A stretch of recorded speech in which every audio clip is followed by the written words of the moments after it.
Hello, everyone. Welcome to this incredible interview that I'm so happy to be doing. I'll be introducing the work of Mark Leib, who's an amazing researcher, and he's a geobiologist. He's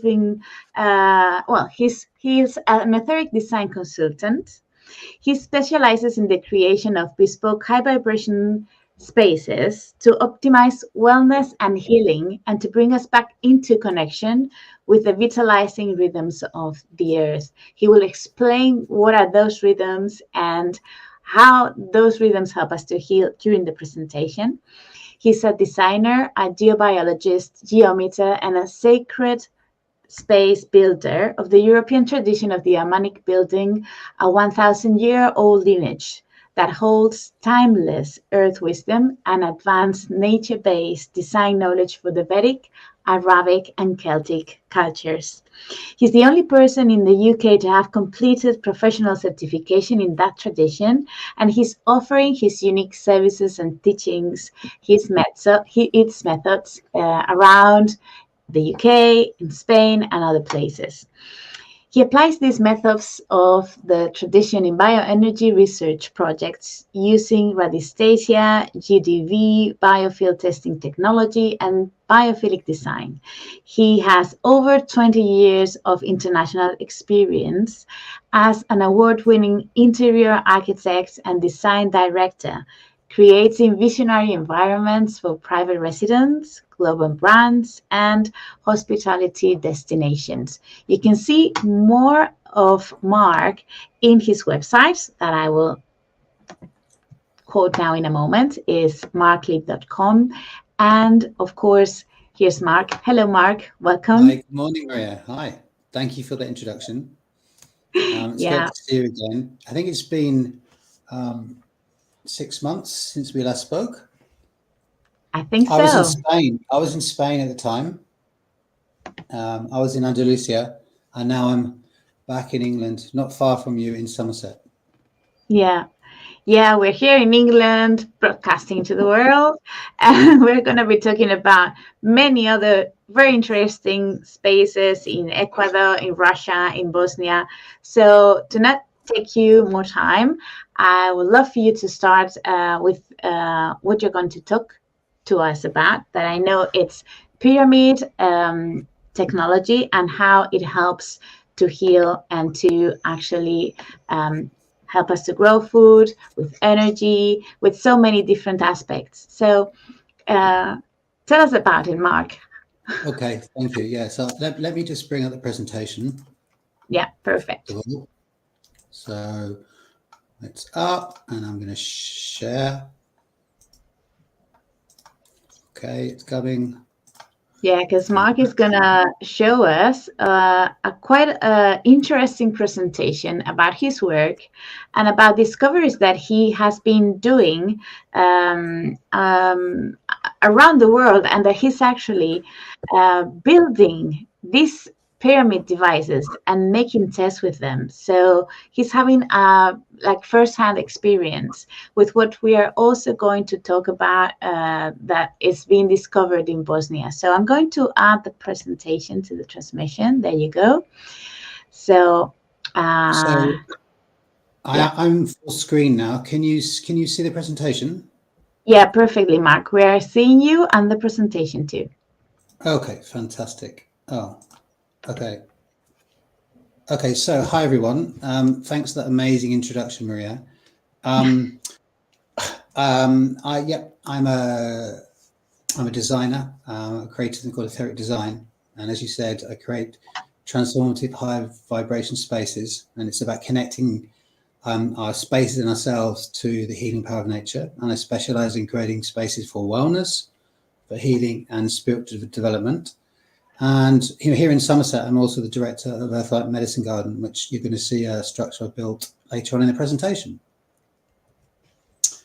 As Maria, you also said, I've studied with a very unique lineage of knowledge called the European tradition of master builders, which for over 1,000 years have built sacred structures and harmonic healing spaces, utilising the ancient knowledge of the Celtic people, also with very specialist knowledge from the Vedic and Arabic traditions.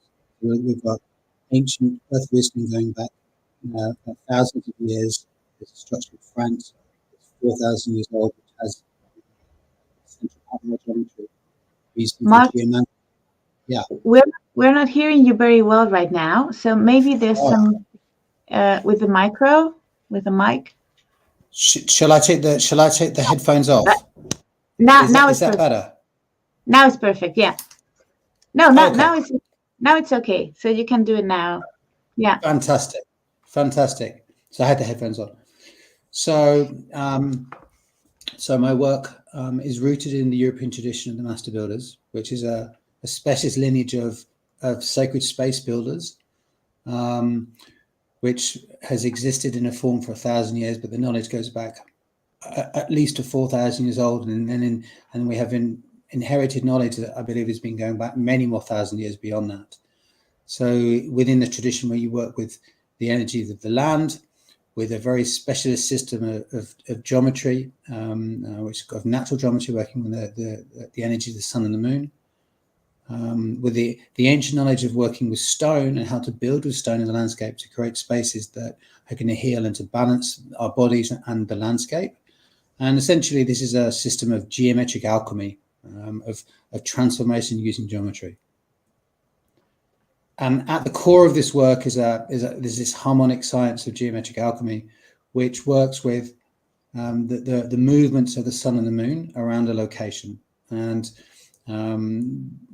it's a process of transforming these rhythms through geometry and some mathematics into actual music of the place. So actually harmonic. So the frequency vibrations of the place are activated through geometry. And it's a very big subject, but I'm just going to leave it there. But we're going to come back to this in the rest of the presentation, where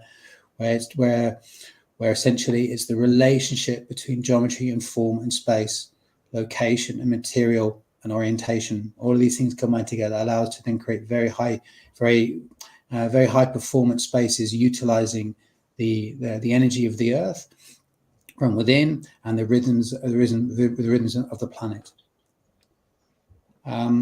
The image on the left is central to our work, which is a mandala.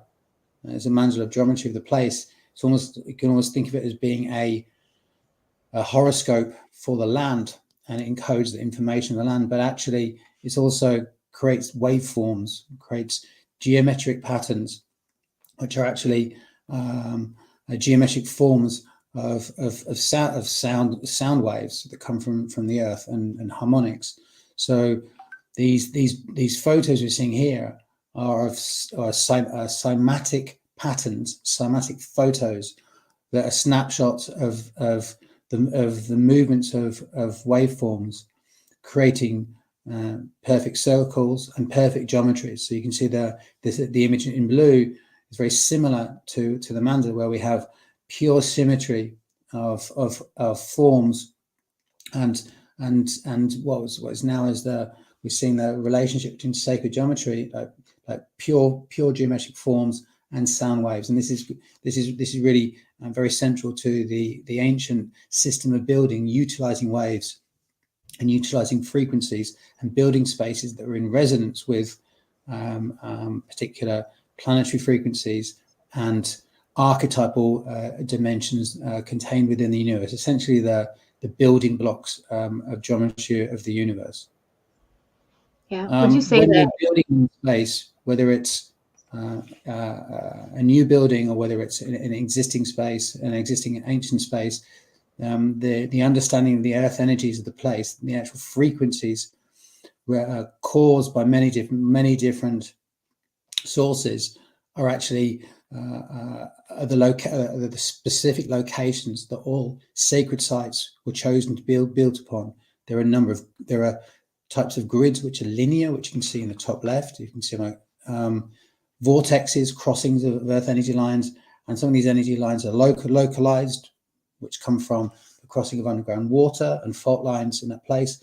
Other ones, as you can see on the left, are actually lines that huge lines of energy standing wave energy that go all the way around the Earth. So from the very, very large to the very, very local. And then utilizing a design language of nature, which is called sacred geometry, which is a huge topic. Essentially, it's the archetypal shapes and forms and patterns that are found within nature and repeated at all scales. Essentially, it's where it's called sacred, essentially the divine geometric patterning, the archetypes of life itself.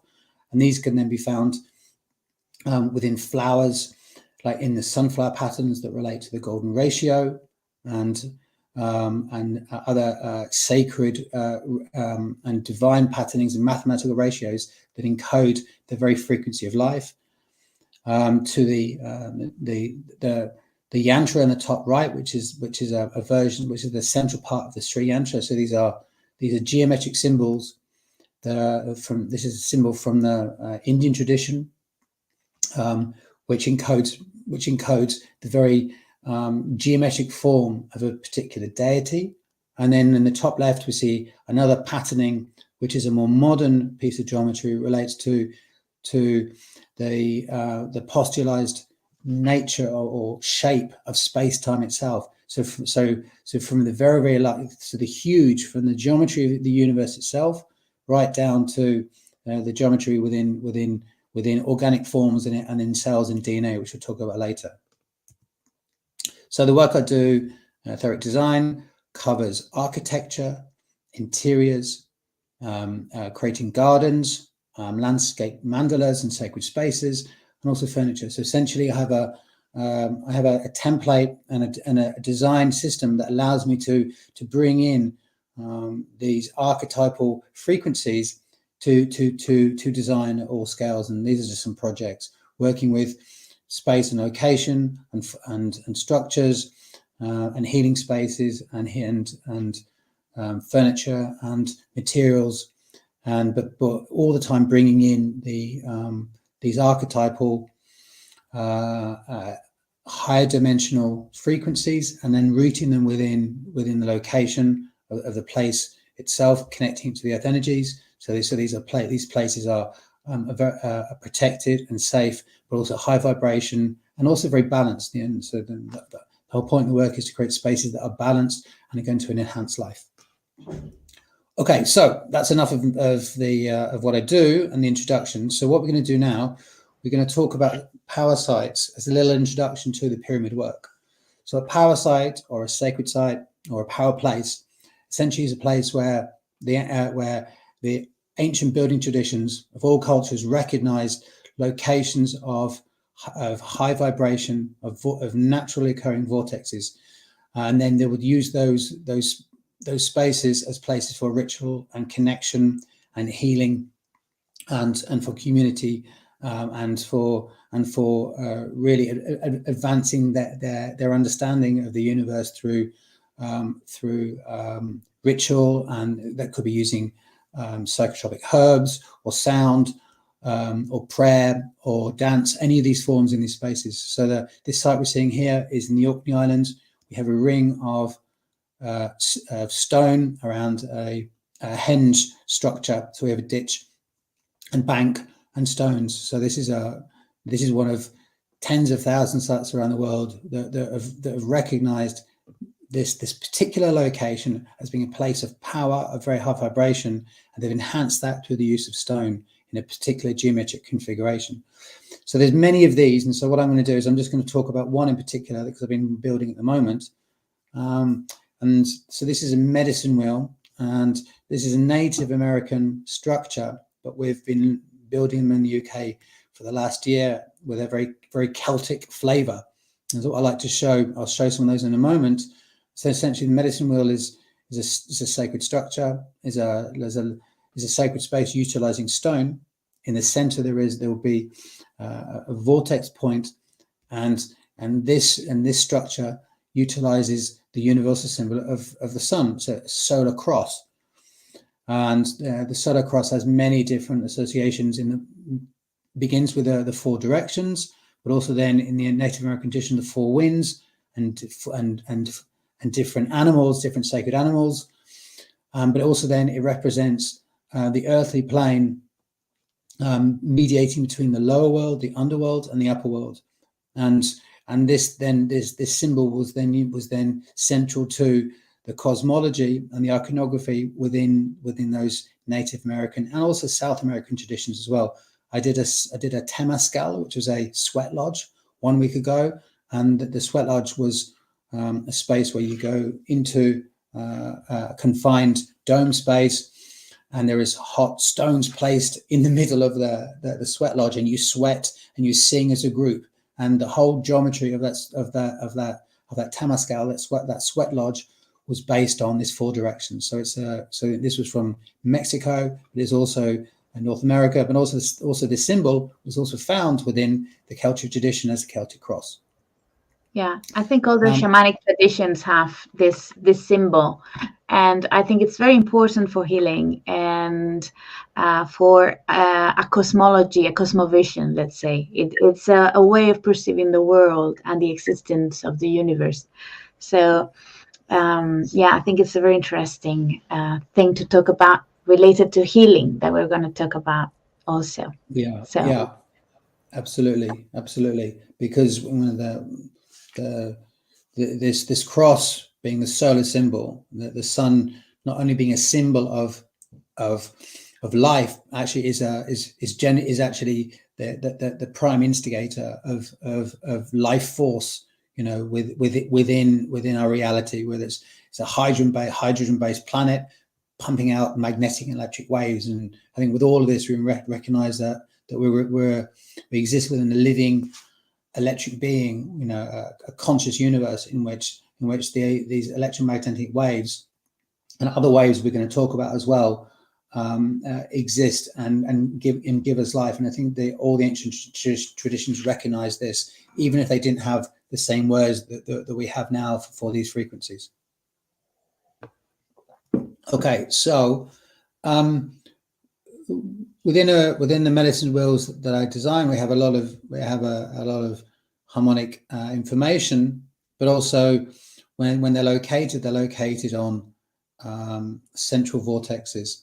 It's like taking a device like a phone and plugging it into the wall. We have an upwelling. We choose a very particular location of crossings of underground water lines and faults and earth energy lines, and that creates a vortex. And then the geometry of the form actually then creates this rectangle, creates another counterpoise geometry. So you have one vortex going up from the earth and the other coming down. It creates a lot of stability. So it creates a very balanced place for meditation, for healing.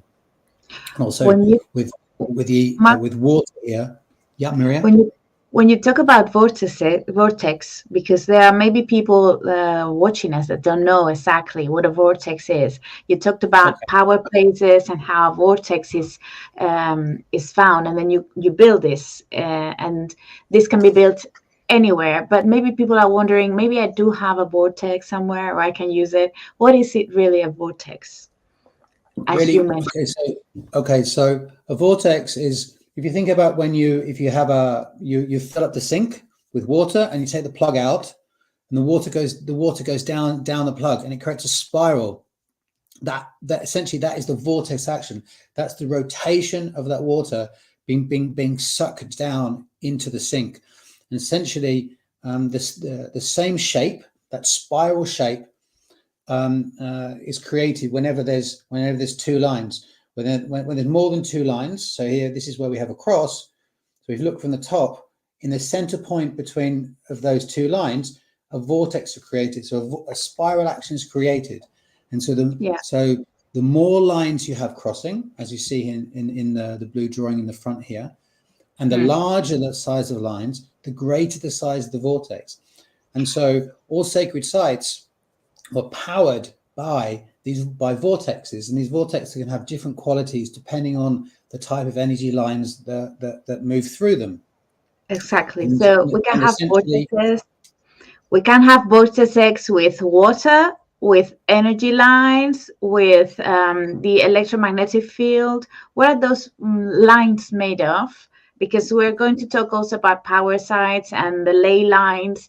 So maybe if you can introduce a little bit of that, because I think all of these sacred sites that we're going to talk about and the pyramids, etc., they're built exactly in these places. So it's interesting to know. Exactly. So if you see, essentially what happens is that they can be, the energy lines can have different causes. So the drawing here, imagine these are underground water lines all crossing in one place.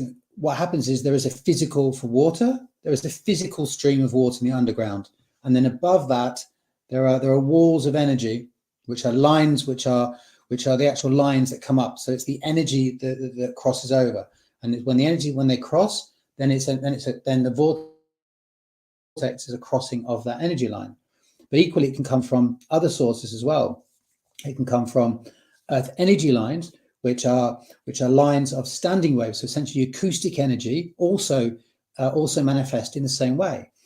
And also, there can be lines of energy which come from fault lines between where the earth opens up, and these lines can create subtle energy waves. So essentially, what we're talking about is our very, very subtle waves. They can be electromagnetic, they can be electric, they can be magnetic, they can be acoustic, and they can also be even subtler than that.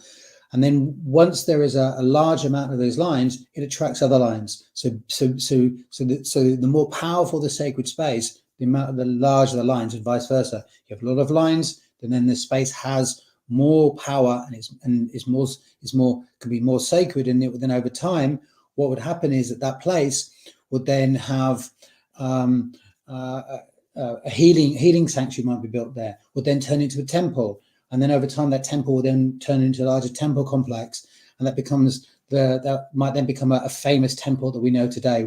As greater structures are built over there, and the use of buildings which are designed with the harmonics of the sacred templates of the universe to enhance those energies, and then we get the famous temples of the ancient world, and usually there would be a well or a sacred pool, and in those places we then have sacred healing temples, places where there would be water would come from the ground with healing properties. People would go there for fertility rites and for healing. Exactly. Some places are marked with trees, with wells, with buildings, with pyramids, with sculptures, with it's always been marked as a place because some things happen there. And those things that happen there is what have made them sacred for humans. But it's a place for growth. And you're going to talk about how this enhances the growth of, for example, vegetables that we're going to talk about. But some huge, amazing trees grow in these vortices, as you have said. So it's great that we start to know about the earth energies and how they build these spaces. And as you were saying, how buildings can benefit and use this, buildings or structures like these stone circles or these medicine wheels can use and direct this, like pyramids, to actually have a function. That's right. That's exactly. Right. So I'm just going to show a couple of examples of medicine wheels we've built in the UK. So this is a Celtic medicine wheel, which is in Somerset, at a place called the Earthlight Medicine Garden, which I'm a director of research at. And we have a classical medicine wheel design. And this is a medicine garden. And now the four sections of this medicine wheel are now covered in plants and flowers and herbs, medicine herbs. And this structure is aligned to the solstices, to the equinoxes, has a vortex in the center, has all the classical elements. And when we've been using it, we've noticed many different effects where people have been able to become centered, to become more still in the meditation. We've had instances of people getting messages from the planet, from Gaia itself, really beautiful messages, channeling and high dimensional information has come through very, very quickly for people with that ability. And the graphic on the right shows an instance where we did an experiment. We had a person standing in the middle, then we had a person on the 4 directions, north, south, east, and west.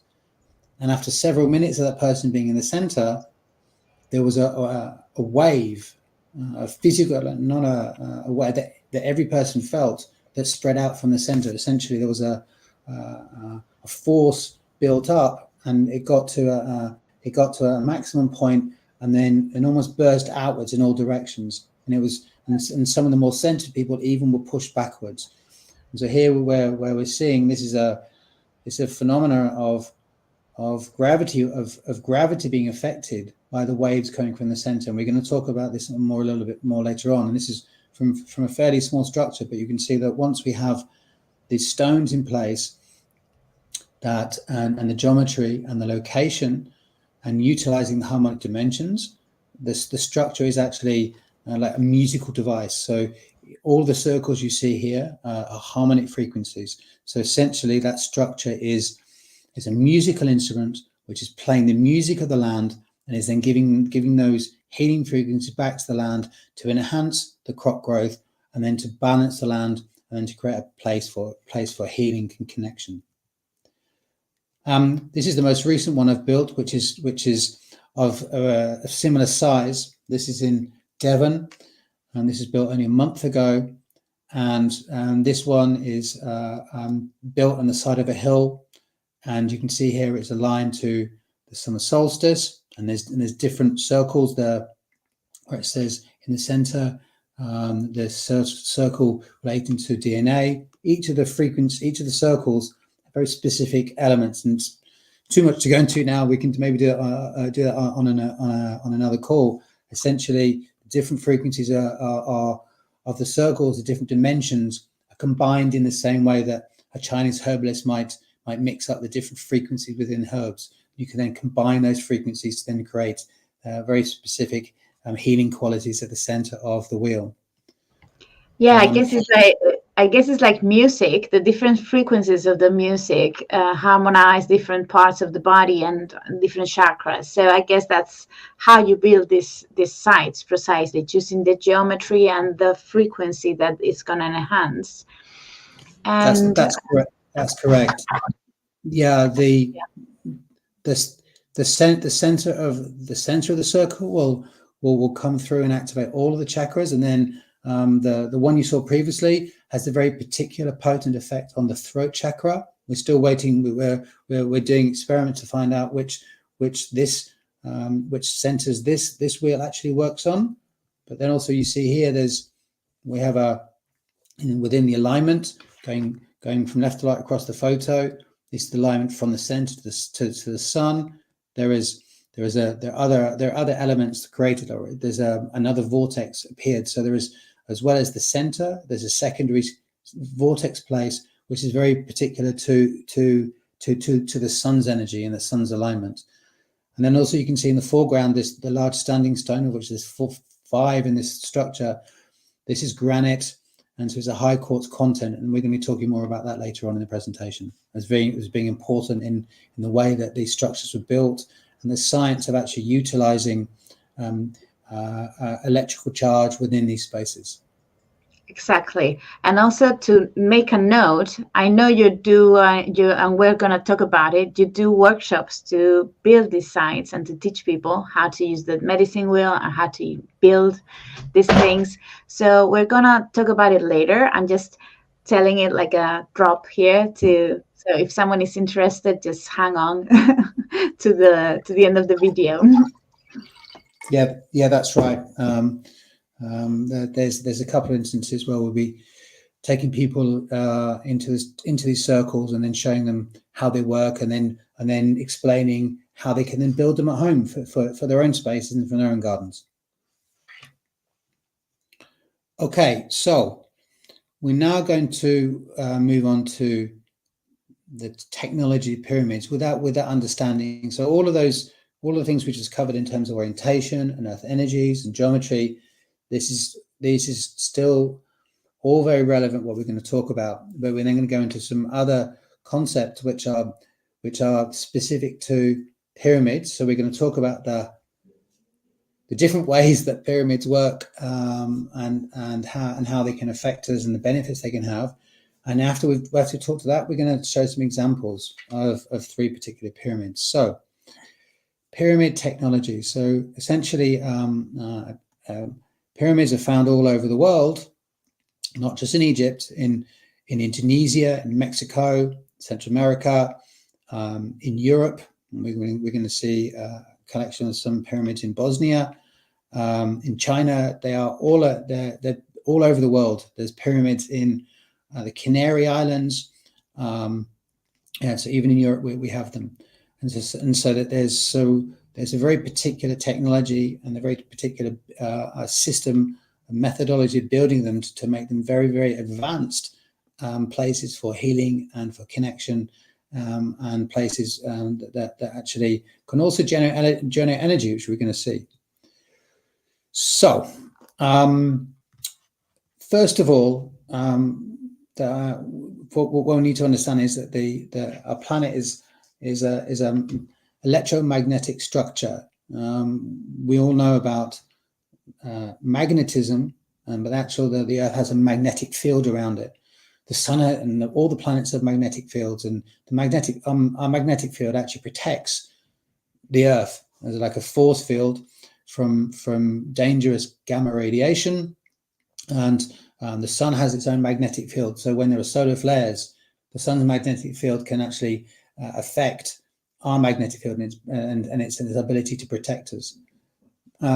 These magnetic field lines relate to the Earth and its structure and its form and its shape. And these lines of force run from north to south in the same way that magnetic field lines would run on a magnet, which is basically a magnetized piece of iron, which we can utilize to stick things on our fridges, and then that way. It's that same magnetic force that will hold things on your fridge is then going to is actually part of the Earth and how the Earth works as a living structure. So we have a lot of science, which is too much to go into today. But essentially, we have a central core of rotation, iron core, which then the Earth's rotation as it rotates in space and as it rotates on its axis is then creating a magnetic field. And there's a magnetic field, there's an electric field.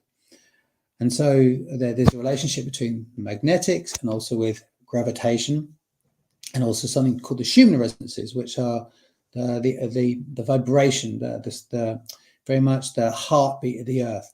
So these are in the same way that we are as human beings. We're electromagnetic beings, and we have electric fields. Our heart is a large electric organ. We have magnetic fields around us, where our auras, our fields, are combinations of electromagnetic fields and also finer fields of more etheric fields, which we'll talk about later. So we have to understand that pyramid structures were built within understanding this magnetic field, and the Earth being a magnetic structure. There's something called the Earth grids. These are modern understandings of various aspects of the structure of the Earth, and there's been work done in the last 40, 50 years building on more ancient understanding of the Earth as a living being, also as a being which has a form that was sometimes related to as a crystal in ancient times.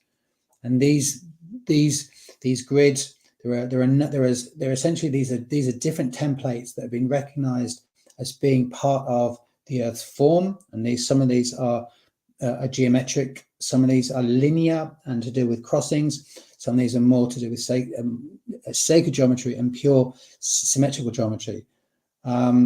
Essentially, the Earth as a structure which is defined by these geometries has a resonance to the human body and how we have our own geometries as well. So the location of pyramids and other sacred sites has been shown by a lot of research to be relating to these earth grids, and not just the energy point of where it is in its location, but also in terms of a larger grid of connected structures around the Earth. So the key point here is the structures are not isolated; they're part of a global grid, and they are connected. And there's a lot of evidence to show that these structures have been at one time worked together as a global grid, as a global network. Yeah, I've also have the information that this network, basically of pyramids, it's also linked to the network, the energy network of the volcano lines. So there are volcanoes that are linked also energetically, and where there's a crossing between those lines, like we were talking before about water crossings, here is a magma crossing, let's say, or a lava crossing. There's a pyramid on top usually. So it's a network that regulates also the energy of the earth that ancients used to actually use that energy for us, for life here.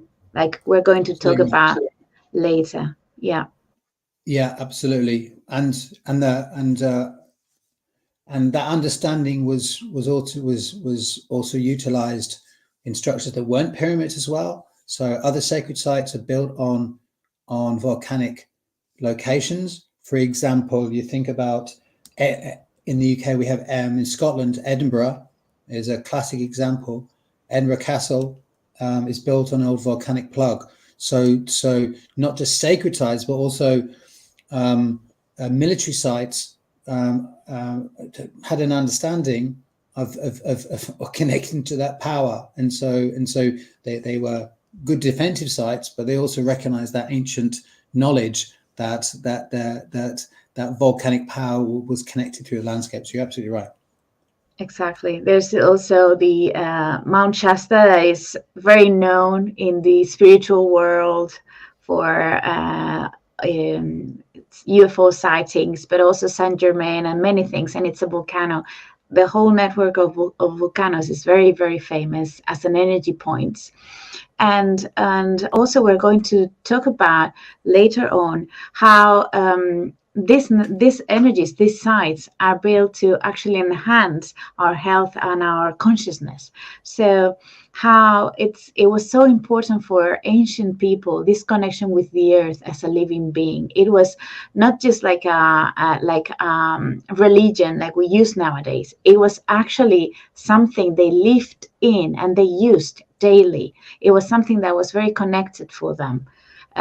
They made pilgrimage to these sites when the sun in the solstices, the equinoxes, they went there for guidance, for healing. So it was something that was really important for them. And the connection with the earth as a being, it was part of everyday life for these ancient civilizations. Absolutely. Yeah.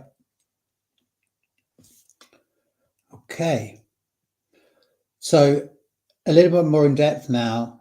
The Earth, through seismic action, the movement of the plates of the Earth, the plate tectonics, the actual movement of the land masses, and also of the rotation of the Earth core, creates waves that are constantly being sent out from the center. These are called standing waves because the shapes are constantly being in the same form when they reach the surface of the Earth. And this is known as infrasound. We can't hear it. It's very, very low frequency. And these waves are related to something called the Schumann frequencies, which are a series of frequencies.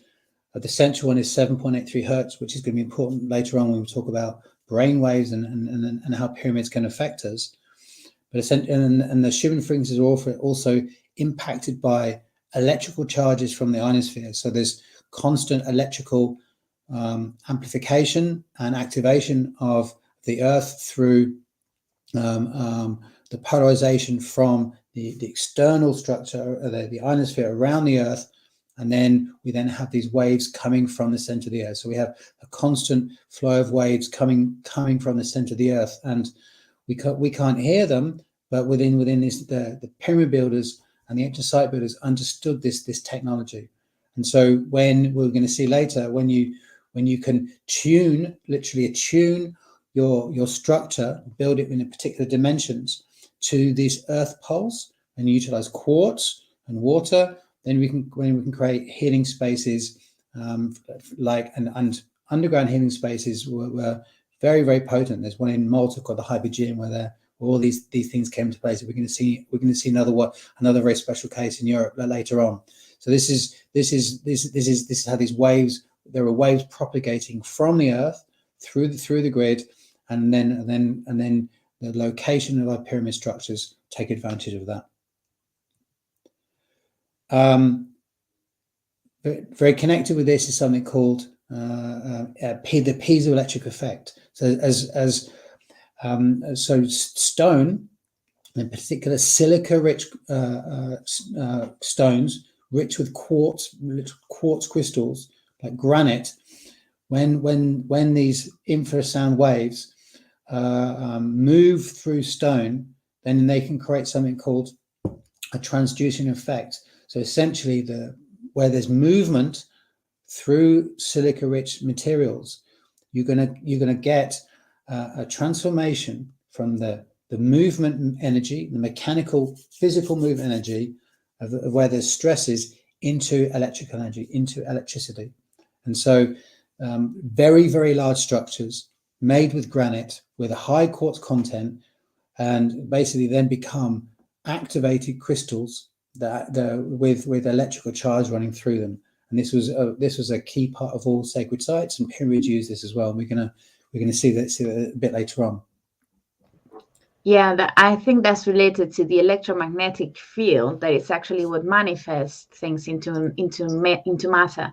So that's why all these sacred sites are so important, because they activate our field, also our electromagnetic field through entering in that space, basically. So yeah, that's correct. And so the very particular shapes we're going to see are able to then we're going to create spaces that are then going to contain these electromagnetic frequencies. Related to this, we talked about the earth energies before, so the different types of grids and underground water and fault lines and earth energy lines would also then be our locations for locating our pyramid structure and our sacred site structures. So essentially, we've got these subtle frequencies, as well as electricity being caused by acoustic waves. So we've got the earth creating acoustic waves being turned into electric frequencies, plus magnetic fields and magnetic vortexes, plus these subtle earth energies. So we've got many, many different frequencies going on. There's a lot of science going into, and a lot of waves being contained within these structures.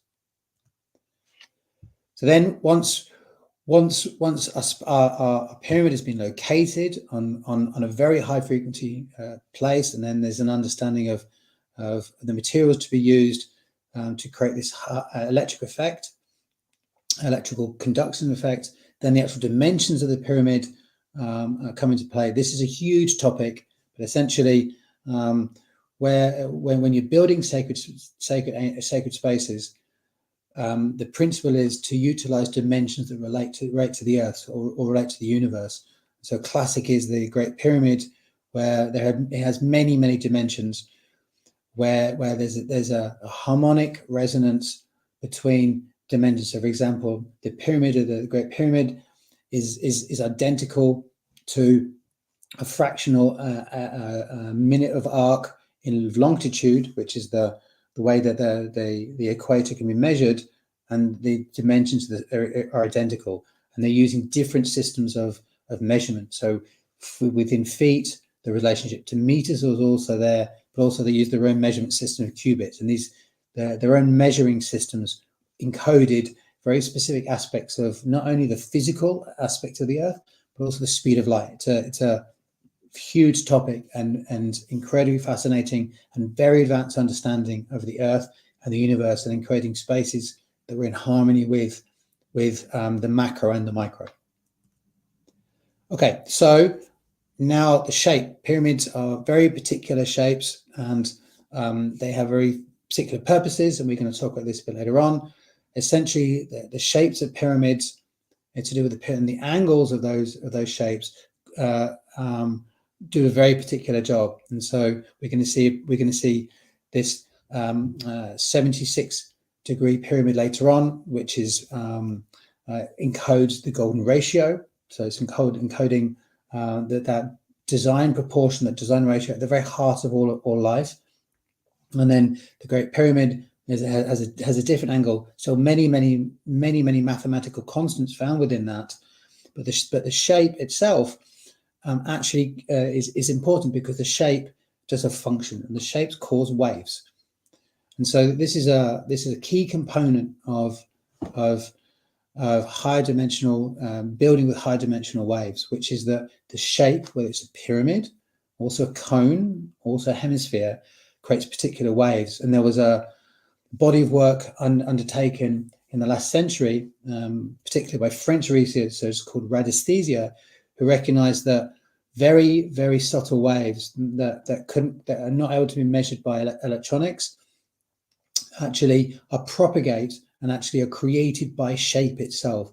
So whether it's so the actual form creates these particular waves, and these waves can have very specific functions in terms of carrying information, but also then activating the life force itself. And it's these waves that actually are the instigator of the famous effects of pyramids, where food doesn't go off, and there's or razor blades can stay sharp, or there's or famously the mummification process. There was a gentleman in the 1930s who went into the pyramid called Bovis, and he saw that there were rats within the pyramid that were not decomposing. They'd mummified naturally. And he went back to France. He built a scale model of the pyramid and replicated exactly, and worked out that the actual shape of the pyramid, and where in the pyramid the animals were, these waves that were created by the shape were actually causing those effects. We have another layer of another type of wave as well, apart from acoustic, magnetic, and electric. One of these waves is famously called negative green, and there are some factors that we need to understand when we're building with these and understanding these shapes, is that they can also be detrimental as well as they can also be beneficial. And so the ancient builders understood ways to counter effect the negative aspects of these waves. One of them being like the pinnacles, and for example the points you would see on top of mosques. And this is actually this is a device to counteract the negative aspects. So we're only getting the beneficial part of the waves. Again, it's a very big topic which we can't really go into more today. So with all of that, what we want to understand is that how can the pyramids and pyramid structures and sacred sites help us and influence as well? We go back to the Schumann resonance, which is 7.83 hertz. The Schumann resonance is an extremely low ELF, extremely low frequency aspect of the Earth's electromagnetic spectrum. And what happens is that there is a direct and very well researched understanding between our brainwaves, the alpha brainwave state, and to the Schumann frequencies. So essentially, at alpha, in the alpha state, we're in deep relaxation. There's slow patterns and between 6 and 8 hertz. And so what happens is that there is a direct relationship, a resonance between our brain waves and the heartbeat of the Earth, at this fundamental heartbeat of the Earth at 7.83 hertz. And essentially what happens is that when we can get into alpha, when we get into meditative state, then we can get into deep relaxation, which is so beneficial for us. And so there's another understanding that the ionosphere, which we talked about before, creating electricity, also is like a capacitor in terms of an electrical circuit, and that's constantly maintaining that frequency. So what happens is that there is this deep, coherent state of relationship of consciousness between the heartbeat of the Earth and our own brainwaves.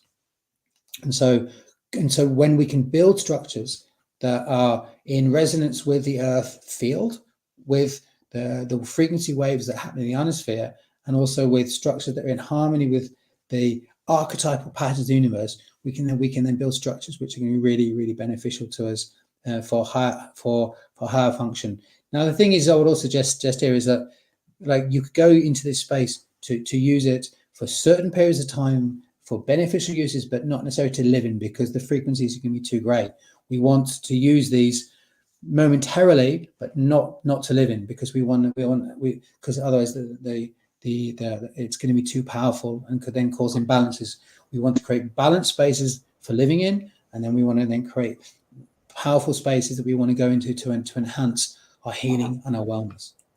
That's a very interesting topic for the sacred sites, because when you go to one of these places, there's been an effect that has been researched, that is, in the first 3 days, you get to feel enhanced, you feel better. During the rest of the, let's say for a week or so, you start to feel really tired. It's like the energy has started to, what they have measured is that they start to appear like breaches in your energy field, in your aura, because your energy is shifting so fast, it's growing so fast that your energy field is like, you know, when you get fat and you get those kind of marks on the skin of like opening the skin. And then after a month of being there, it kind of stabilizes. And then there's a process of developing different qualities, like, for example, having visions or perceptions, or more intuitive, or more dreams, or things like that. But for the first month living there is very, very, it's a huge shift. And when you go to these power places, you find people that if they are not grounded, they kind of lose that you can lose your grounding. You can actually be a little bit like lose your marbles, as you say in England. Some people get a little bit over the top. So that's very interesting, because it's not the healthiest place to live, as you were saying. There are places to go to do some work and then go and live elsewhere, and that's very important and very interesting to know. Yeah, absolutely, yeah, because it's a very high amount of charge. And it is a place of power, and so you go there, you do your work there, you know, and whether it's a pyramid or it's a temple, and you go home, and then exactly. You know, and so you don't live in the temple. You go home to a very balanced, healthy space. Yeah. Exactly. Yeah. Okay. So some of the effects, you know, you've been talking about some of the things that can happen are a sense of weightlessness.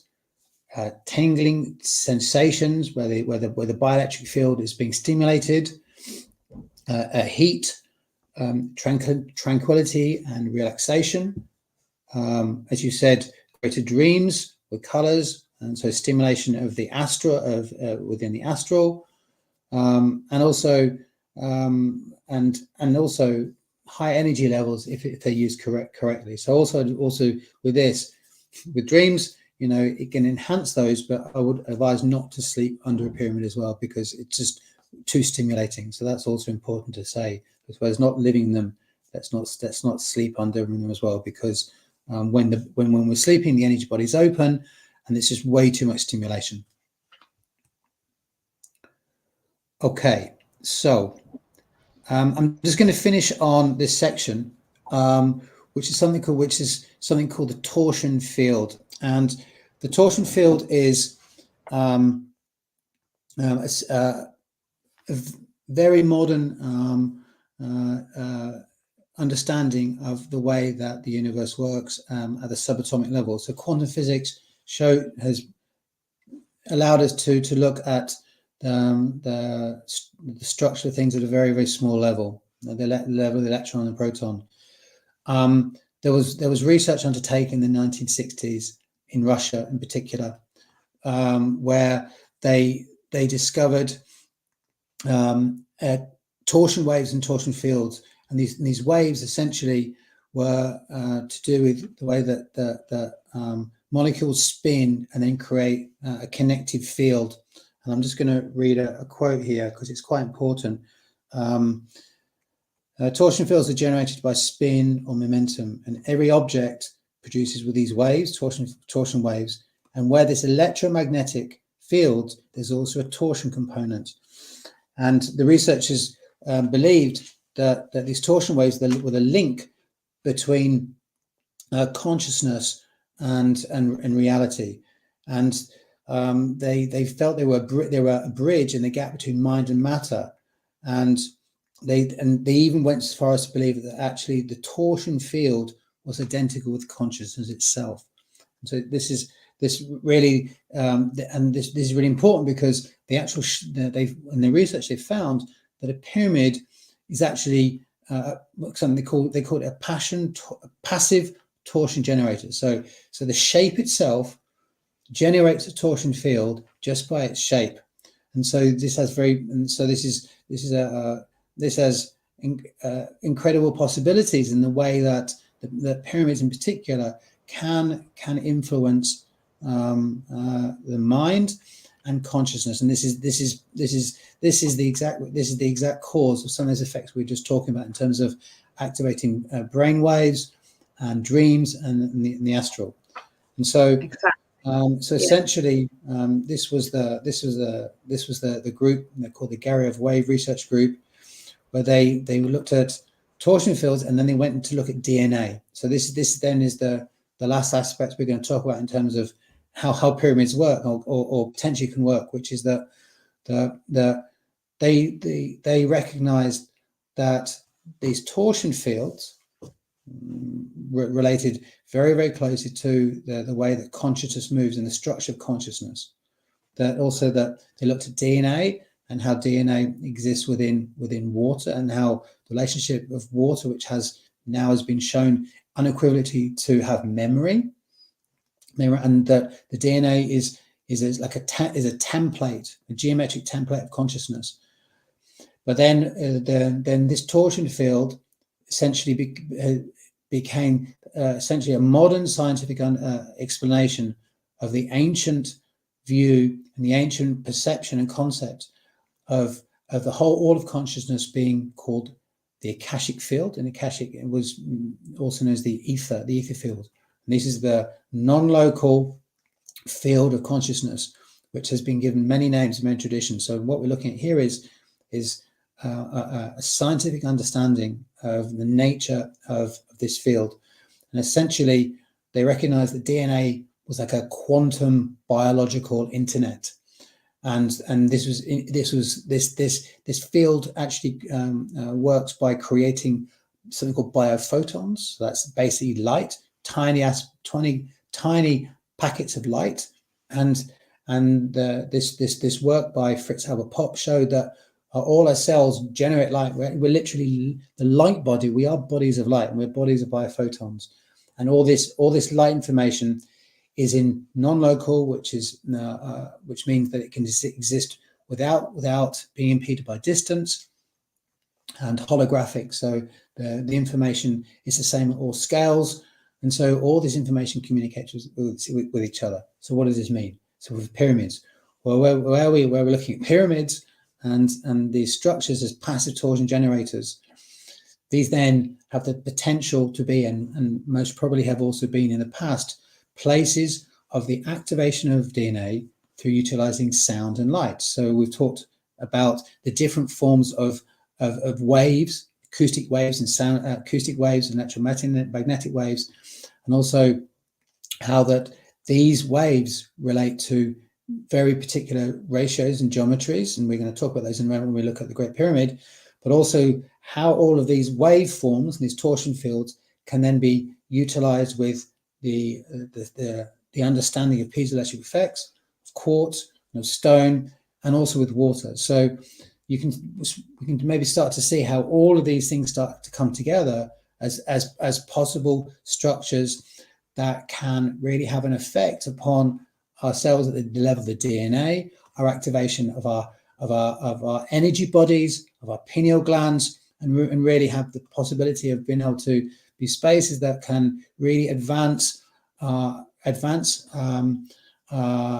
bodies and our consciousnesses without the use of high technology, of digital technology. Here we have a complete system of utilizing the earth as a living conscious being, as a universe, as being a living conscious universe that's connected instantaneously through life force energy, and all we're using is stone and natural materials and geometry and sound and harmonics, which is what we're built of. So I think we have a very, very advanced system, which I believe that we can utilize this, and then as a way of working directly and naturally with the earth and the universe and ourselves, without having to put chips in our bodies, because I don't think that's really necessary.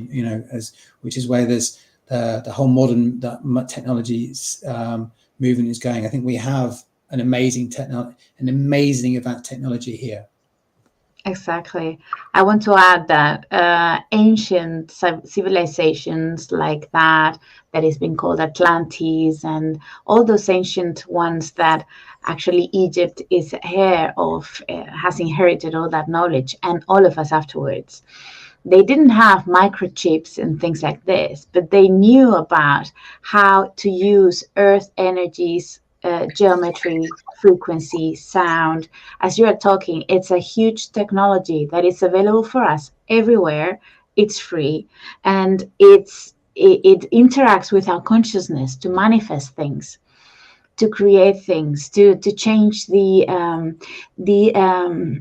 the gravitational field of things, our own gravitational field. And as you were saying, distortion and this geometry and this movement and these things activate our DNA that is so connected to our Merkaba, which is our energy body that moves around and moves us into space. So we are really, we are technology. If we look at it that way, we're natural technology, and we're discovering that natural technology again, which was known before. And it seems that it's an ancient thing, but it's actually so new because we have forgotten.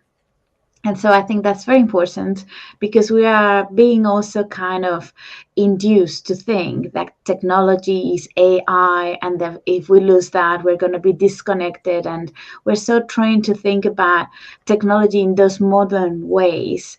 And I think there are so many other ways of discovering that interconnection, that ability to communicate in different ways, and also having that communication, like developing different abilities of our mind that have been slept for years, for hundreds of years. So I think that's very important. So thank you for bringing this, because I think this slide is like amazing for me. So thank you so much. Yeah, I think this is the one, and I think there's where the research is going, and where we can all experience this, and we can all bring this into our lives. This is the one where we can really enhance our lives. And I think, and as you said, with the recognizing that we're part of a living universe, and then we have all the tools we need. It's just about going there and then connecting. So this is incredibly exciting, because all is now coming available to us again. Okay, exactly. So that's now a couple of examples. We're going to look at three pyramids, and the first one we can look at, because it's the most well-known pyramid on Earth, the Great Pyramid of Giza. It's most people may know. Well, there's almost no one who doesn't know about it. The facts and the data are incredible. It's made of 2.5 million blocks, over 6 million tons. It's 481 feet high. Its base is over 13 acres. It's within 1/15 of a degree to true north. It's level to within 3/4 of an inch across its site. The accuracy of its sides to the height and is within 99.98%, and there's incredible relationships between its size and proportions to that of the polar radius. It's an incredible structure. But also beyond those things, we can talk about the technology a little bit more. When it was originally built, it had an outer layer of limestone on it, which was insulating.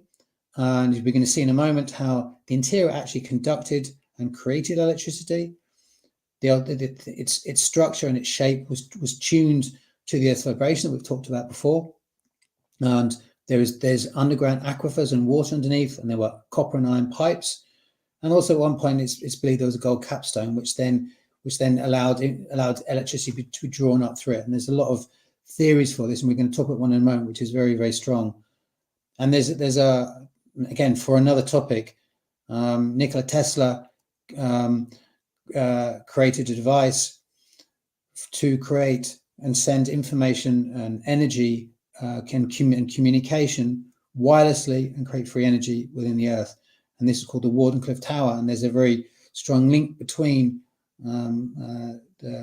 what the Pyramid of Giza was able to do and the work that Tesla tried and failed to get out. And this is quite well known, the story where he was going to put this out, but of course the commercial interest didn't want that to happen. So that's why we have controlled fossil fuels, and we don't have this energy available to us.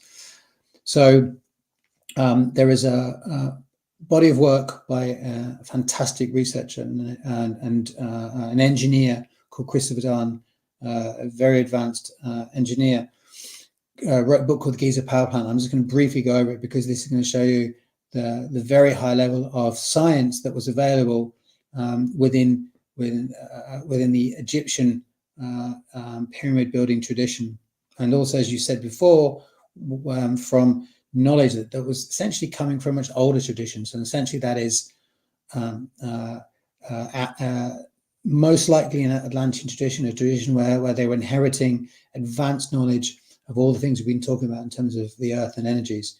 So essentially, Christopher Dunn's work showed very, very clearly, it's very, very strong hypothesis that the location of the Great Pyramid was in the center of the landmass of the Earth, the very center. It was able to bring up acoustic and vibrational waves that came from the center of the Earth and through underground water to then create a massive piezoelectric effect, which was spoken at before, with thousands of tons of very high 55% quartz granite. So essentially a huge crystal, huge amounts of crystal within this structure. There was then, we just talked about before, a resonance with extremely accurate resonance with the Earth mass and its polar dimensions. So this becomes a highly, highly accurately tuned oscillator of energy. And it's been tested to oscillate at 440 hertz, or the F sharp within the central gallery.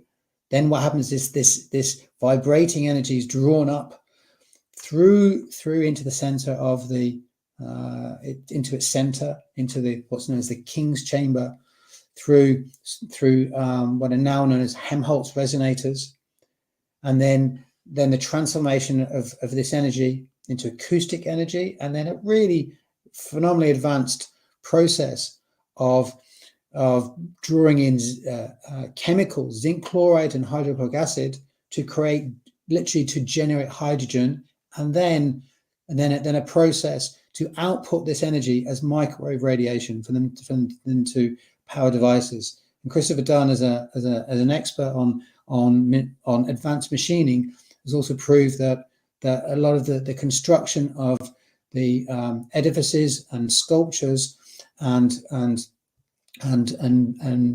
construction walls and foundations have been built to such a high degree that they had to be machined by what we would call lasers. So those don't exist, but the results of those are the proof themselves. So that the actual Giza itself, the Pyramid of Giza, is just incredible artifact and device for generating energy, which no longer works because of a number of reasons. He believed that there was an explosion there. We can see all the things we talked about here. We have this as an incredible high level of technology. Yeah. So,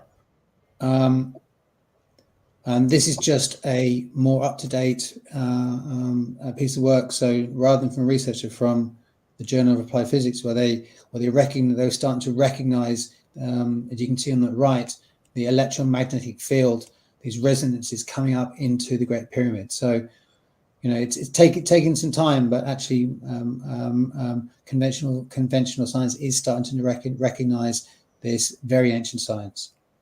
Yeah. Okay, so we're going to move on to now the Valley of Pyramids in Bosnia, and in particular the Pyramid of the Sun.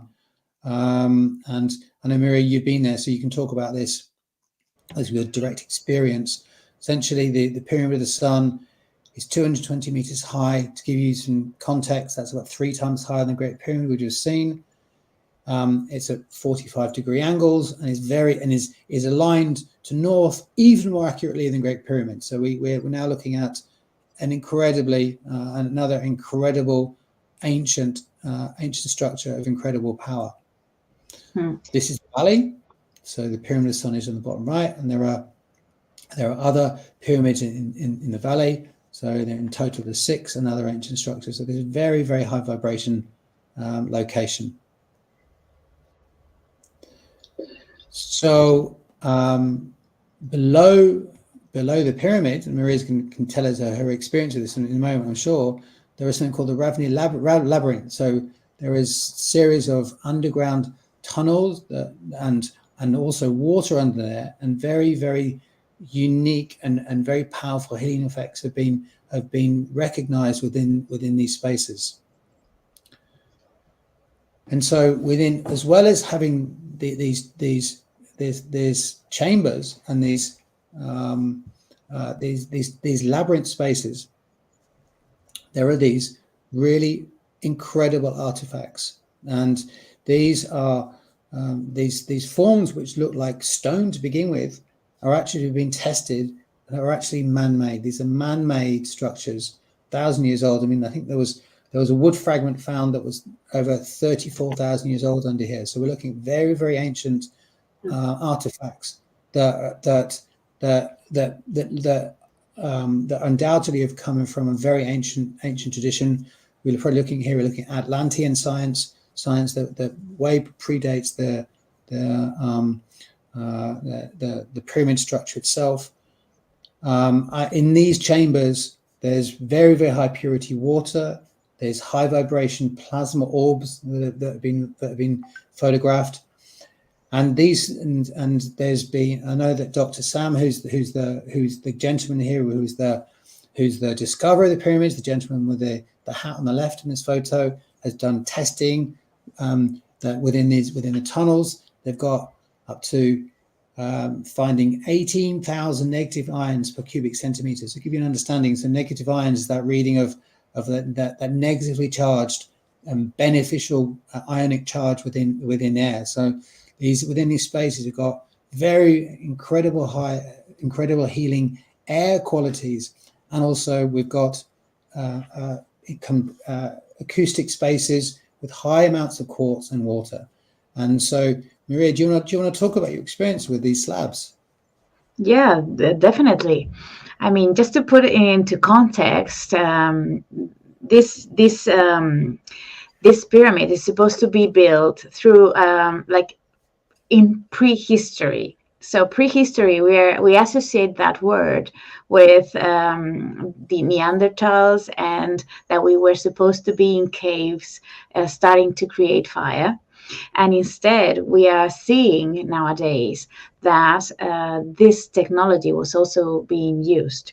And there are some people like Graham Hancock and other scientists, and he's a journalist, but he's making questions about what happened, because we don't know what happened. We have just assumed that there was nothing there because we haven't got the records of it. But instead, these things are showing us that there was technology used by then. And as you were saying, these devices, because they are not really stones, they look like stones, but they are made of clay and they have quartz inside, and they are placed exactly over water crossings, which are the vortices that you were mentioning. And as you were talking about the piezoelectric effect, they charge the tunnels that are full of air, of negative ions, and they actually generate an electric movement through that movement of the air in the tunnels. So they are actually a circuit, and they are used to actually power the pyramid, which is amazing. But when you enter there, because you can go and visit it, I mean, I recommend everyone to go. I organize these trips to go there. So if you're interested, you can contact me to go. But you can go on your own and actually enter those tunnels. And you feel like your body can relax. There's a different state of being. They also have documented better healing effects of that space for blood pressure, for sugar issues, for heart issues, for circulation issues, for a lot of issues. And it's an amazing healing space because you just enter and the radiation reduces. The good effects of the ions and the Vovis amount that is measured there is incredible. You can enter there and you feel like your whole body relaxes. So it's an amazing place to visit. It's an amazing place to lay down, meditate, and let your body do its work, which is regenerate itself. And when you go, because you will hear a lot of controversy about this place, like it's not a real pyramid, like this guy's making it all up. When you go there, you realize that it's impossible, that this is made by these people that are excavating, because there's such an amount of tunnels that you can see when you go that they're discovering and actually emptying from the rubble that was used to close them down. So what they've discovered is that these pyramids were created or built 30,000 years ago or older, as you were saying, 34,500 years ago. And then these tunnels were closed 5,000 years ago. Egypt, this civilization that is our first, let's say, non-prehistoric civilization that we have records of, was about 5,000 years ago. So about that time, all of these things were closed. So who closed it? Why did they close it? Those are questions that are very interesting. We're not saying what happened. We're asking, what is it? Because something happened. So if you want to go there, if you want to know it by yourself, if you want to check it, please go. It's in Visoko. It's an amazing place. And this man, Dr. Samin Osmanagic, that you can find in another interview in this channel, he's doing an amazing work documenting everything. Because as you were saying, these things are pretty new, and he's been told to be a pseudo-archaeologist, and he's been questioned. So he's documenting everything just to have proof of what he's saying. So that's an amazing thing. This is one site that archaeologically it's public, so he's sharing everything that they find there. It's not controlled by the let's say the broadcasted knowledge that we have about history and about archaeology. So it's really a very amazing place to get to know what's going on. So thank you, Mark, for bringing this up, because I think it's an amazing place. We're going to go there in September to actually, as you were saying, with the solstices and the equinoxes and the alignments with certain places, these places activate. So we're going to be there in September, but we'll go more often. So if you're interested in contacting, please do so. Yeah, I can't wait to go. Yeah. I'm looking forward to go too. Again, I've been already twice, and it's an amazing place, definitely. Fantastic. Okay, so I think we've got another slide. Yeah, this is this is an incredible topic. There's one of these structures forms has been found with symbols on them, and so what we're looking at is very ancient. What's been recognized by one researcher as Paleo Sanskrit, very ancient Sanskrit. I think this is quite remarkable to have found here, but these symbols are found in healing sites all over the world. And this last slide, this actually is this is outside the pyramid as well, in the park. So there's have you been to this park, Maria, with these structures? Yeah, it's an amazing park that they're building, because these tunnels are not precisely they didn't discover this entrance to the tunnels precisely underneath the pyramid, because they couldn't access, because the government didn't allow them to excavate. So they could start excavating in another plot of land, which is a little bit farther away. They bought the plot of land, they are excavating there, and they're entering the tunnels that way. And they Okay. have created this park in that access. So when you go to the tunnels, you can actually visit the park. And they are building with sacred geometry, like little stone circles, and there are statues, and it's a place for art, for contemplation, for meditation, for doing also concerts. And so there's a lot of activities that are going there. And I love the view that Samir Osmanagic is sharing with the world, because as you are saying, it's a very similar project to Earthlight in a way. It's not based on food, but it's based on this spiritual awareness. They say that these pyramids can change our life in many ways, building a better health, building a better awareness, building, as you're going to talk about, better food. So free energy.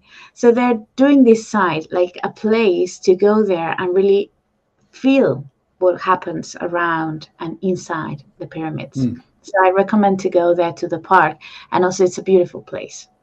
Wonderful. Yeah.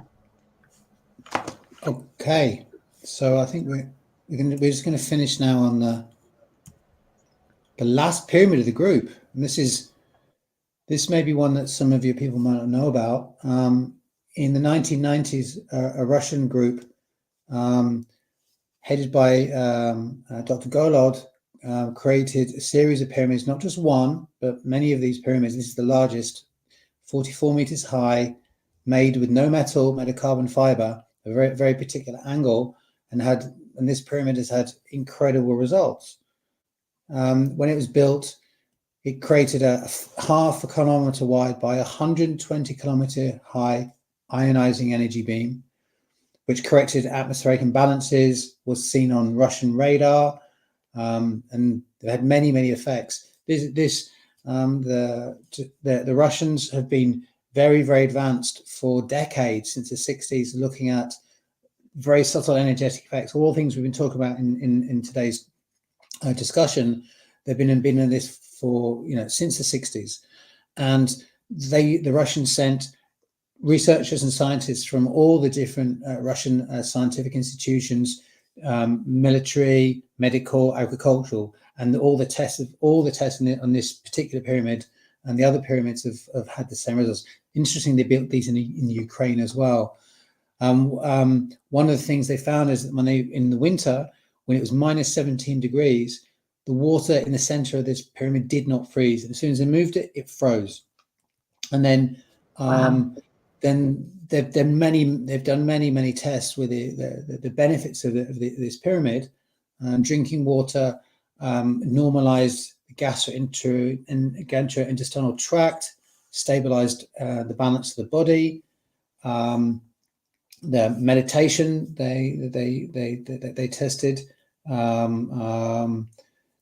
So agricultural seeds placed in the pyramid showed a 30 to 100% increase in germination, and you can see it at the moment because I've actually replicated those tests. The immune systems were increased. There was an amazing experiment where they charged salt and pepper in the pyramid, and then put that salt and pepper into the food in some Russian jails, and then the violence stopped just because of the vibrational quality that had been added into the salt and pepper from just by being placed in the pyramid. And so many effects of improved health and immune responses. And there was other agricultural effects as well. They built one of these pyramids near an oil field, and the oil became more viscous. It flowed better, and they got 30% more oil out of the ground. So really quite amazing results with this. And so what I've actually been doing is we've actually been experimenting at Earthlight with these. I'll show you in a second. And this actually is this is also the same proportion pyramid, and this is actually in Ecuador. This is quite new. This has been built with bamboo, and so very, very strong. So again, no metal. So it's interesting that we're basically, none of the pyramids are seen. We've not got metal. No, we're dealing with stone, for carbon fiber, and bamboo. So it's important to recognize that putting metal inside these pyramids basically has been recognized by all these different modern researchers and the builders as metal as being a problem. Small amounts of copper can be used for conductance, but the structures are not made with metal. Yeah. Okay, so I'm just going to just show our experiment. So this is the pyramid, and so it's we built it out of wood, dowel, and plastic, and it's built with the same proportions, the same angles, 76.345 degrees, and that angle basically relates to the golden ratio, and that's what gives it its power to do all those benefits we just looked at. So we did some tests, and this is Earthlight. This is one of our polytunnels, and we did a test where we used we had 4 types of seeds: calendula, dwarf beans, beetroot, and golden red frills, which is a lettuce, and we applied several tests to it. We had a control where we did nothing. We applied love. We gave the seeds love. One group had a meditation, bringing light up from the center of the earth, so consciousness. One had a particular plasma water. One had a paramagnetic rock dust, and one was grown underneath the pyramid. And so this was what you're going to see here on the left, the control. So after 11 days, we had 2 or 3 seeds in the control. The pyramid was doing considerably better. This is another one. This is where the controls on the left, and then using consciousness, using intention on basically drawing up with their intention light from the center of the earth into literally earth light into the plants was also probably more beneficial than the control. And then this is, you can see the control on the left, and then the pyramid on the right. So very much verifying the results of the Russian group, and the overall results were the results of the pyramid came out on top, followed by love. And so this is something that we use with all the plants here. So utilizing consciousness and love as a very high vibration is very important to the work we do here, but also recognizing that we can also utilize this incredible technology of consciousness itself and geometry. So we repeated the test, and a couple of weeks ago, and this is day 4, where we've stripped it down to only using sunflowers and only doing pyramid and then control. So it's 1 tray with pyramid, one tray with nothing but just the seeds and the self, and of course being watered twice a day. So this was day 7. So we had almost no seeds in the control group. And then this was a couple of days ago, where we had a lot more germination and also a lot more speed in the germination. The results basically came to be that we've had 150% improvement in the quantity of the seeds that were grown in the pyramid, and also in the speed. So within a week, we had germination from the pyramid, and then the control still wasn't going. So very much verification of what the original builders of the Russian pyramids found. And we're going to continue with this because it's so remarkable. We're going to look at water quality, so how the Russian pyramid can affect water quality. We're going to look at sound frequencies, meditation consciousness, the effect on vibrational essences and crystals, food preservation, which is well known, and looking more at plant growth. So once we've got our seeds up, we're going to put them in the ground. We're going to test that with the GGV BioWell camera system, which is a Carillion derivatives that can show us the actual aura and the biofields, using an advanced dowsing device called the Lecker antenna and radiesthesia tools. And so I think now that's the end of what we've been talking about. We Yeah. finally got the end, Maria. I think you're going to also do some experiments, as you were talking the other day when we were talking about this talk, with the different geometry of the Pyramid of Giza, also to see what effects it has on the plants. Because you were, I think it's obvious that pyramids enhance life energy, which is actually measured with LOVIS. So life energy makes things grow, preserves things. I think that's pretty much obvious with the experiments you're making. And it will be very, very interesting to see what are the differences between those different geometries.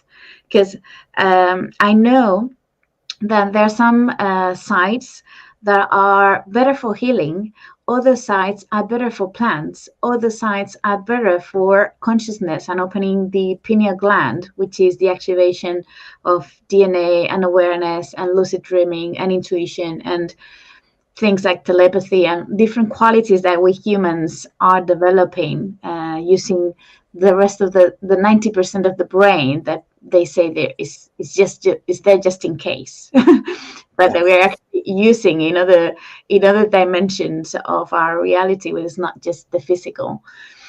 So I think it's going to be very, very interesting. So just for the people who are interested also in this topic, we can do another talk more like into the year, maybe Christmas or some around then, when you have all these results and the different experiments that you're doing in Earthlight.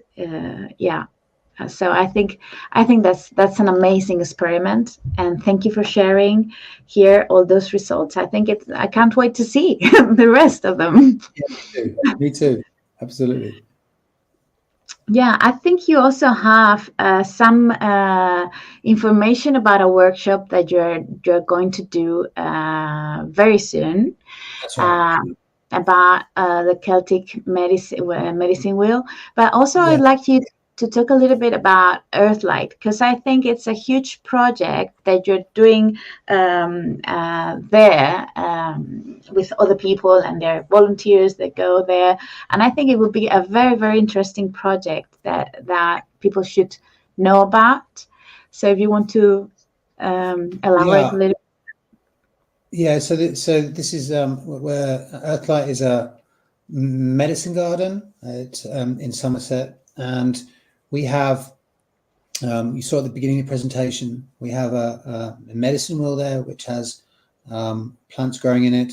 We have we're growing medicinal herbs, and but not just growing medicinal herbs, also with the understanding that everything is multidimensional. So it's about understanding that healing can come from all aspects of reality. So we're working with all the vibrational qualities of the land, with the elemental kingdoms, that we're recognizing that, as we've shown in these experiments, that the application of consciousness and love to the plants is scientifically viable.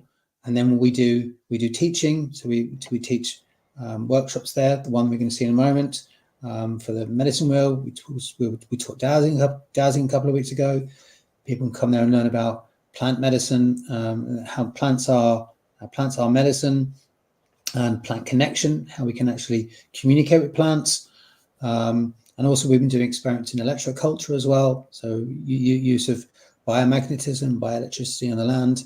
And we have a forest school on a Wednesday, and volunteering on a Tuesday. So if anyone's local or in Somerset wants to come and volunteer, please do. It's on a Tuesday morning, and we'd love to see you. And so the volunteering is essentially about eco community as well. So I think that one of the larger story here is that the community is very important. So, growing herbs, growing medicine, growing food, and recognizing that the land is alive, and a community of people that recognize all things we've been talking about in our today, where everything is conscious and alive.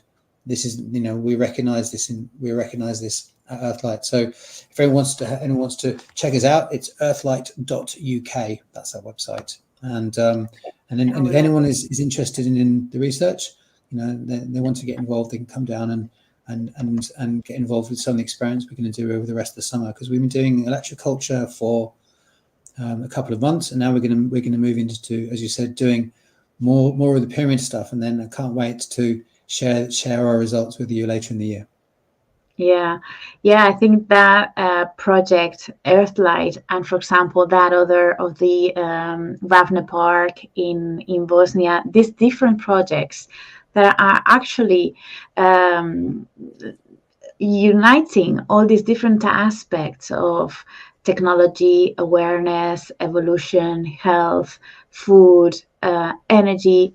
So all of that is so important. And as you're saying, is the creation of a community that I'm not very much into cohabiting or living all together, but I'm very much into this community of actually resources, knowledge, evolution, health. So we are actually a network, and we are part of a living network, each one of us. And the awareness of that is literally what is coming up, that being part of a network, and how that network is built, works, and produces energy and life. So all of the things that are for that, I'm absolutely in favor of sharing in the channel. So I thank you so much, Mark, for this project, and Tiffany. I know you're both doing an amazing work, and all the people that are working there in Earthlight. I personally take some tinctures from there of the plants that you're doing, so it's literally amazing, and it's such a beautiful place and a beautiful way of sharing also with children, with people that go there, and those kind of celebrations that you do where you can go there and actually have different therapies, sound healing, and movements and things that you do there. It's amazing. And it's a little bit like that in Bosnia, and so I'm pretty much into taking people to these sites to empower themselves. I think that the pyramids, those stone circles, like the trips here to Avalon and Avery, I think to visit these power places, and as you were saying, not living in them, but going there, doing a conscious work, taking your things that you're developing from that site and that visit, and then going back to where you belong, where your house, where you're living, your community, and spread there your frequency, your vibration, your knowledge. That is the thing we're meant to do. So thank you so much. Thank you. We'll just show everyone the we have, here we go. Yeah, so if people perfect. people want to come down and join us, the 22nd of July, we're having a workshop at Earthlight. There you can see the medicine wheel and the photo. We've got an afternoon where people can understand the geometry, feel the energies, and we can show people how to build a little medicine wheel of their own for their gardens to enhance the growth of their plants. So that's 22nd of July. It's a Saturday later this month in Somerset. So we're about half an hour from Glastonbury, if anyone knows where that is. And then if people are interested in some of the things that I spoke at the beginning with my work, I work in several ways. I do design work. I can consult on projects, build structures like the medicine wheels. I harmonize, so I can bring balance and energetic harmony to homes and to workplaces, and also study. We teach as well. We teach aspects of the work, working with dowsing and understanding the geometry of the wheel, that sort of thing. We have an ongoing program of teaching, and if anyone wants to look at my website, it's markleib.com, and there's at the bottom of the page something called the Spiritual Secret. It's a free PDF, and then just click on the link, and then you can download the PDF, and we can then stay connected.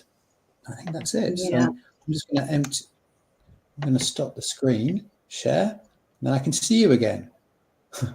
Yeah. Because you have been seeing just the PDF all the time. So PDF yeah, all the time. I've been sharing your data like this while you were talking. I'll put it again here. Oh, there you are. So Great. here I am. I've shared your data and also the information for the workshop. So yeah, here we are. And well, Max, thank you so much. I have to say that I've been to Earthlight and to that healing wheel, that medicine wheel that you have. And I remember when I was there that first time that you had done a workshop when you built it, and you had signed different places in the wheel, in the stone circle, where you could actually feel your chakras and the effect that being there in that geometrical point on Earth, you could actually feel it. And that for me was amazing because I could actually feel it. It was not like a woo-woo thing. You put yourself in that place and you start feeling your belly, you start feeling your throat, you start feeling your heart, you start feeling all the different chakras in your body. You feel like a tickling, you feel like an expansion, you feel something happening there. Yeah. So it's not something just spiritual or etherical. It's something spiritual, etherical, but also physical, tangible. You can feel it. So I recommend everyone to go there to Earthlight to experience that, to know what sacred sites are for, to go to these places and have their own experience. So don't let people tell you things. Just go and visit them. Go and experience yourself. And if you want to know more, learn, read, listen to podcast videos like this interview, go and visit Mark, go and visit Sam, go and phone me or call me, contact me.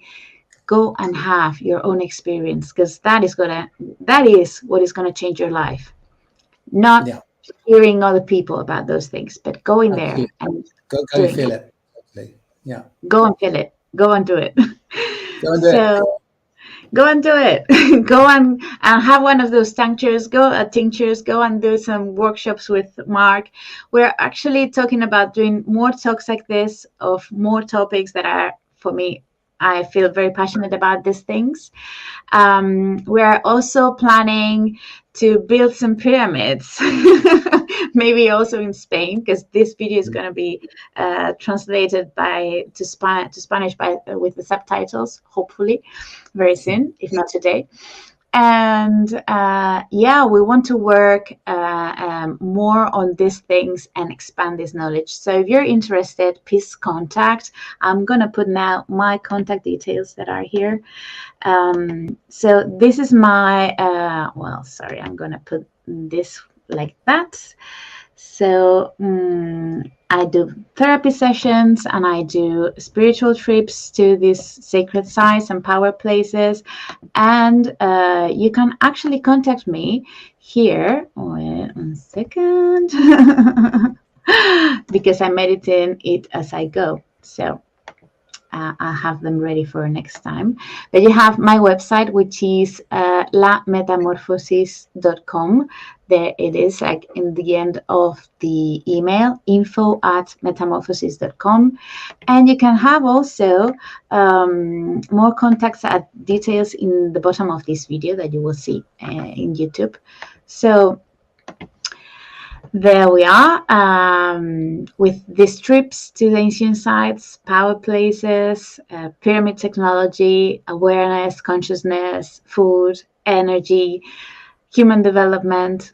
Amazing talking with you, Mark, talking to you. Thanks so much for your time. I know you have so much more to talk about, like, for example, the crystals, for example, these other geometries, for example, these other towers that are activators for earth energies, round towers in Ireland, about paramagnetism, so many things that we can talk about.